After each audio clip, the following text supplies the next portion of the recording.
नमस्कार, मैं हूं आपके साथ वैशाली और आप देख रहे हैं भारतीय जनता न्यूज। हरियाणा में भारी बारिश का अलर्ट, किसानों और आम लोगों के लिए चेतावनी।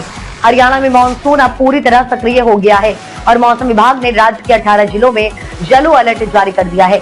ये अलर्ट लोगों को सतर्क रहने के लिए जारी किया गया है क्योंकि अगले कुछ दिनों तक कई स्थानों पर तेज हवाओं और बारिश की संभावना जताई गई है। खास तौर पर हिसार, फतेहाबाद, सिरसा, भिवानी और रोहतक जिलों में हल्की बारिश भी हो चुकी है, जिससे तापमान में राहत जरूर मिली, लेकिन इसके साथ कुछ समस्याएं भी सामने आई। तेज बारिश और जलभराव के कारण करीब 35 गांवों की फसलें प्रभावित हुई हैं। पानी खेतों में भर गया है, जिससे धान, कपास, बाजरा और अन्य खरीफ फसलों को नुकसान पहुंचा है।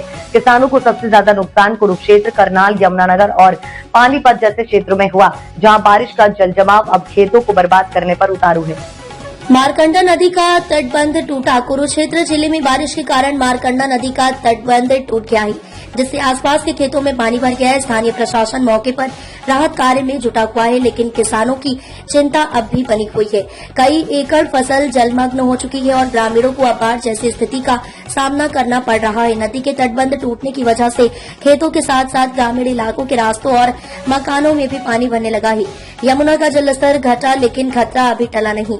हालांकि यमुना नदी का जलस्तर अब पहले के मुकाबले कुछ कम हुआ है, जिससे राहत की उम्मीद जगी है, लेकिन अभी भी पूरी तरह से खतरा टला नहीं है। यमुना से सटे इलाकों में प्रशासन अलर्ट मोड पर है। खास तौर पर सोनीपत, पानीपत और करनाल में जलस्तर पर पैनी नजर रखी जा रही है। तापमान में गिरावट, लेकिन नमी ने बढ़ाई परेशानी। बारिश के चलते अधिकतम तापमान में 2 से 4 डिग्री सेल्सियस तक की गिरावट देखी गई है।